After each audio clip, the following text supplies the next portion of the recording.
اپنے اس فوکس کو چینج کریں، فکر کریں، جڑے اپنے رب سے اس سے پہلے کہ دیر ہو جائے۔ یاد رکھو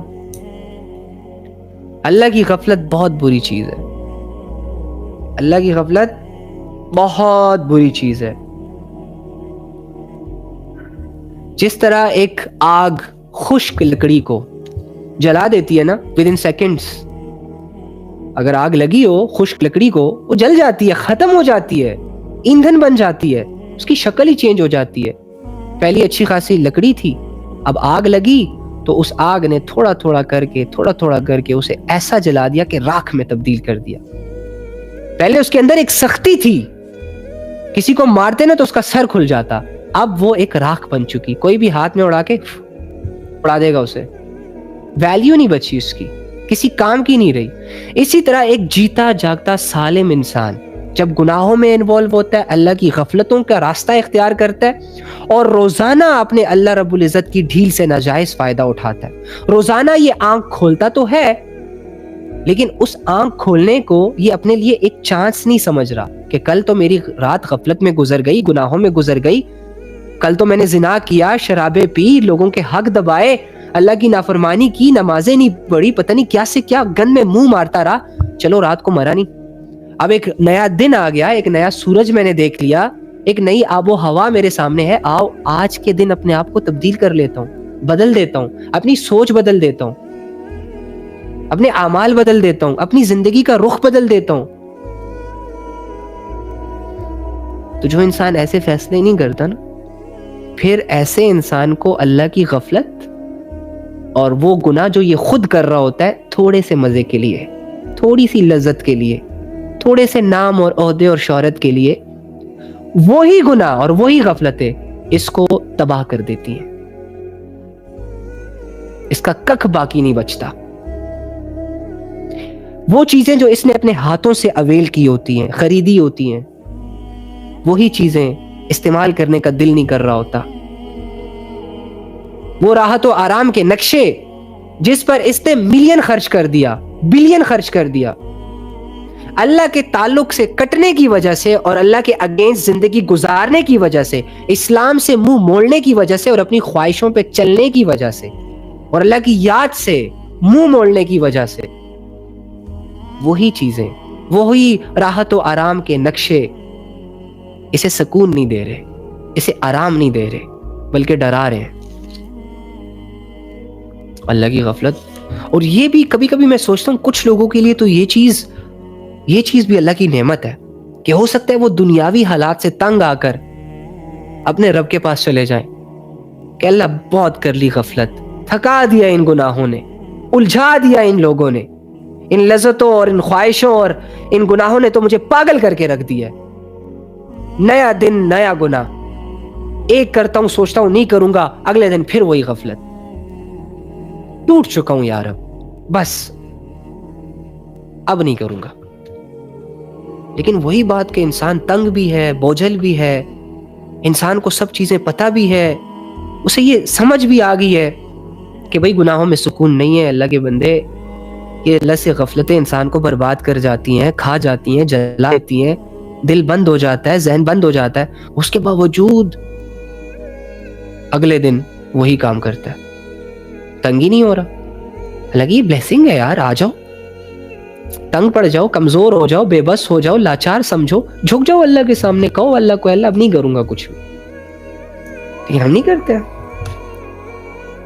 پتہ نہیں شاید ہم وہ عذاب جب دیکھیں گے نا اپنی آنکھوں سے کہ جس عذاب سے اللہ نے ڈرایا ہوا ہے، تو تب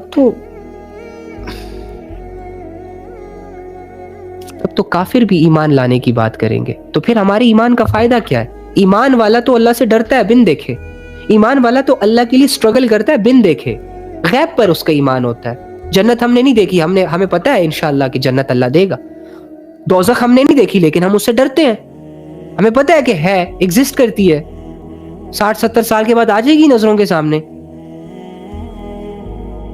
تو ان ساری چیزوں کو سامنے رکھ کر نا نان مسلمز اور مسلمز کے درمیان ایک فرق واضح ہونا چاہیے، سیم لائف نہیں ہونی چاہیے کہ وہ بھی غفلت کرے تو تم بھی غفلت کرو، وہ بھی حرام کمائے تو تم بھی حرام کماؤ، وہ بھی دنیا کی پوجا کرے تو تم بھی دنیا کی پوجا کرو، بلکہ نہیں، ایک ڈفرنس ہونا چاہیے، واضح نظر آنا چاہیے.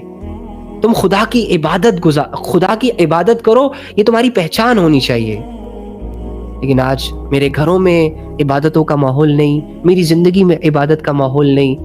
پتہ نہیں کون سی جنگیں ہیں جو اندر چل رہی ہیں، پتہ نہیں کون سے خواب ہے جو ہم نے دیکھے ہوئے ہیں، اور پتہ نہیں کون سی ایسی دنیا ہے جس کی ذمہ داری میرے کندھوں پہ ہے، اور مجھے اتنی فرصت نہیں ہے کہ میں اس دنیا کے رب کی عبادت کر سکوں. اللہ عجیب کرائٹیریا چل رہا ہے بھائی. صحیح ہے؟ تو یار بچاؤ خود کو. واللہ تم لوگ تھوڑے ہو لیکن ابھی بھی اپنے اندر وہ چیز فیل کر رہے ہو. یار ہمیں بدلنا چاہیے، ہمیں یہ غفلتیں چھوڑنی چاہیے. اور یہ ارادے اگر آپ کے دلوں میں ہے نا تو آپ ابھی زندہ دل لوگ ہو. آپ کے دل ماشاءاللہ سے اللہ سے جڑنے کے لیے بالکل بالکل تیار ہے. اس موقع سے فائدہ اٹھاؤ، اس سے پہلے کہ یہ غفلت اور یہ غفلت کا اندھیرا آپ کے دلوں کو اپنے اندر سما کے کہیں آپ کو غائب کر دے، پھر ڈھونڈتے ہی رہ جاؤ گے خود کو.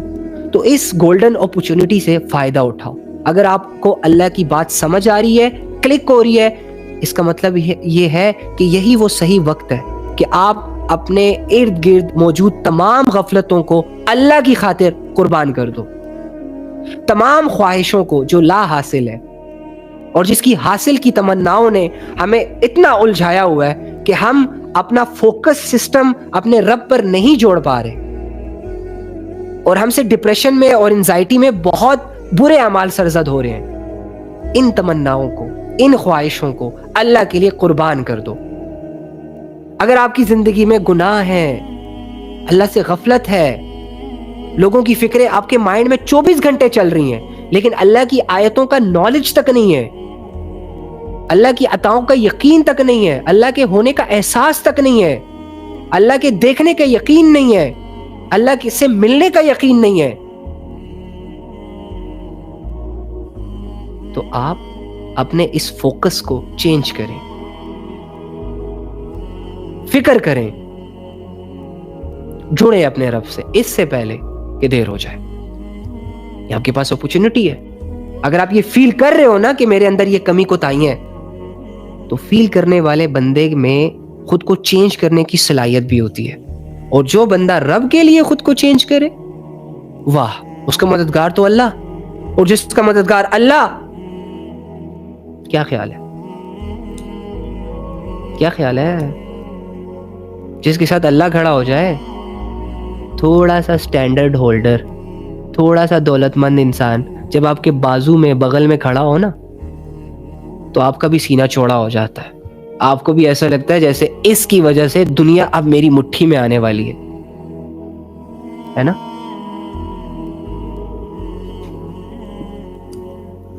وہ رب جو کہتا ہے لہو ما فی السماوات والارض، کہ زمین اور آسمانوں کی ساری بادشاہت میری ہے، جو کچھ اس میں ہے وہ میرا ہے، میری مرضی سے چلتا ہے. وہ رب جس کے ساتھ کھڑا ہو جائے، اوئے ہوئے ہوئے ہوئے، وہ ظاہری طور پر اگر کمزور بھی ہے نا بھائی، وہ بڑا مضبوط بندہ ہے. بچ کے رہنا، اس پہ ٹائم نہ ضائع کرنا، اس کو گرانے میں، اس کو الجھانے میں، اسے بدنام اور ذلیل کرنے میں. بھائی اس کے ساتھ رب کھڑا ہو گیا ہے، تیرا سارا ٹائم ضائع ہو جائے گا. تیری ساری صلاحیتیں جو اس کو گرانے میں لگیں گی نا ہار جائیں گی، ضائع ہو جائیں گی. وہ رب لے آیا اپنے ساتھ، ختم. تو مشکل تو نہیں ہے کیا؟ یہ اعمال ہی تو کرنے ہیں. اللہ والا بننے کے لیے کیا کرنا پڑتا ہے؟ اللہ والے اعمال کرنے پڑتے ہیں. کون سے؟ نماز، روزہ، زکوٰۃ، حج.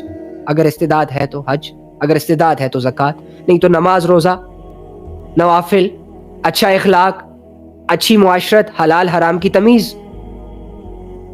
بولو تو نرم بولو، اچھا بولو، پازیٹیو بولو، سوچو تو اچھا سوچو.